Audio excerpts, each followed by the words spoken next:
class.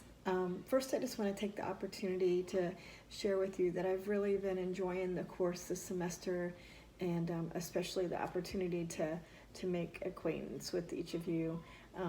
I do look forward to Tuesday nights, even though it's a long day.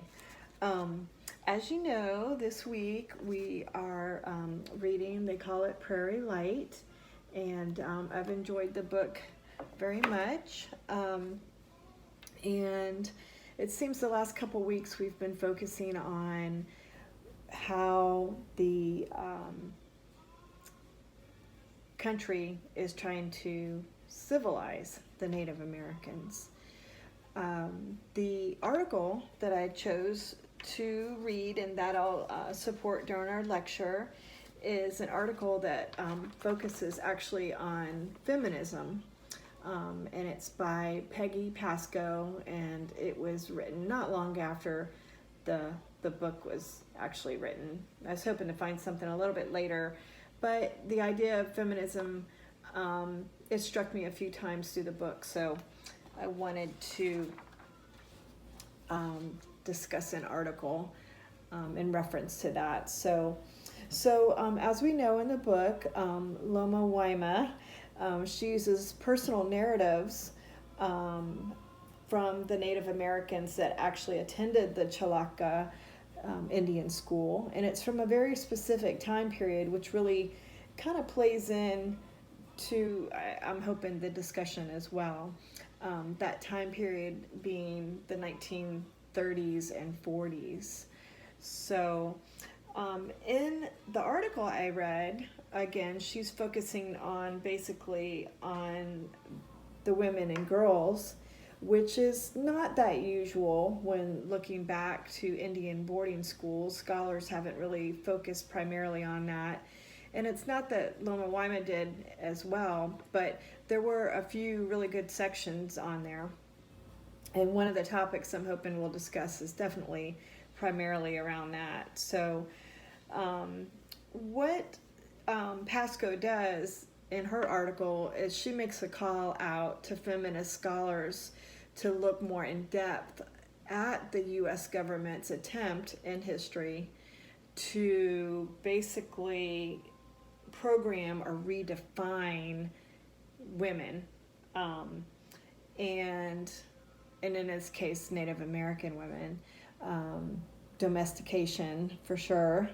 But again and again, what we see throughout the book is irony.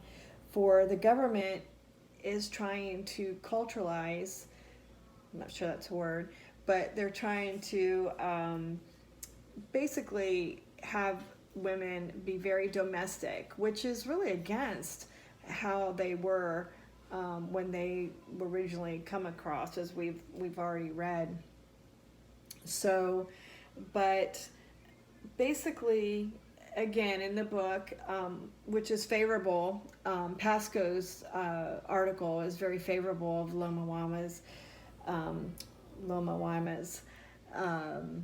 book, in that again and again she shows the irony of how the U.S. government is trying to redefine the Native Americans. But ironically, it ends up that many of the Native Americans end up basically self-identifying and individualizing, and it strengthened their culture in a way.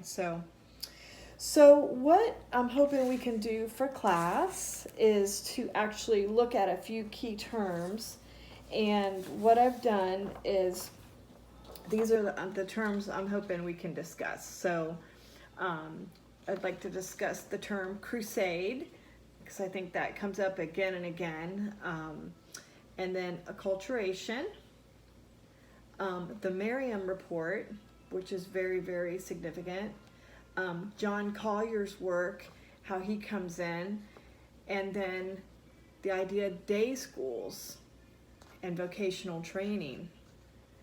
And then lastly, the really big story, which kind of plays into more on the feminism, is looking at the bloomer stories. So that is my presentation, but I am, again, hoping that we can use those terms. So I'm actually going to show them again in case you guys want to just take some note before we meet on Tuesday night, and that way you can be prepared to talk about those subjects. Hoping that works for Dr. Fortney. And I'm just going to do one last little plug since make sure to vote, everybody. We only got a few days left. So really enjoying you guys, and we'll see you on Tuesday.